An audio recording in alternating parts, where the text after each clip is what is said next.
Morning, Janae. Mr. Alexander. We're going to goal set from your fall math test. I'm really just going to fold that right there. So we're only going to focus on your math scores today.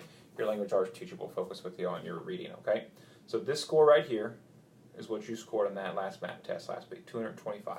If you would, I want you to go ahead and look right here.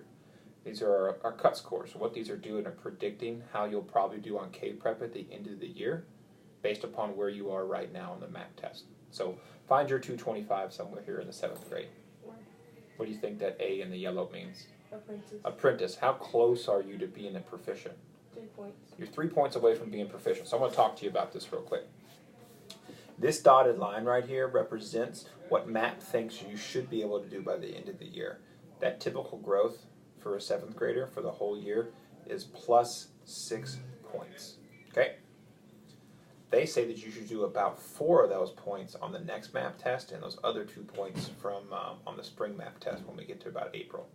The 225 you scored is really interesting because you scored that in your spring of your 6th grade year and the winter of your 6th grade year as well. So you really officially haven't seen any growth since your winter of your 6th grade, which isn't necessarily true because you feel like you've learned stuff since the middle of your 6th grade year. Okay, so we just got to figure out why your math scores aren't really saying that, okay? Every student should grow 6 points. That's typical growth. But here at Moore, we're already a little bit behind everybody else, so we want all of our students to grow more than typical growth. So what would be more than typical growth? If 6 is typical, give me anything more than typical. 7. 7. What else would work? 8. 8, 9, 10. Anything higher than 6 would work out. So any goal that we're setting for our students for the whole year is going to be higher than 6 points, okay?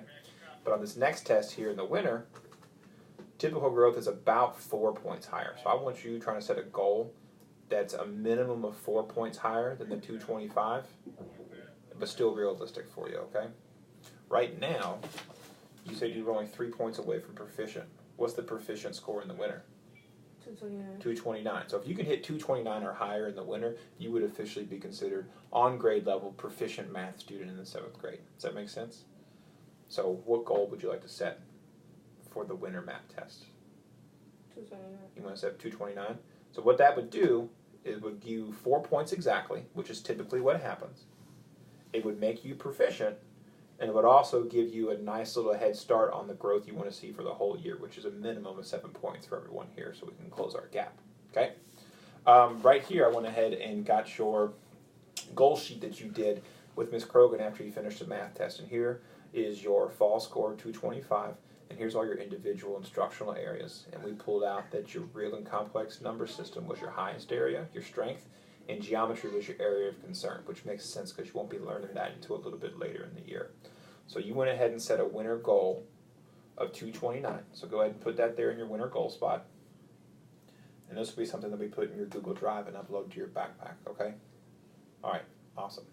Thank you.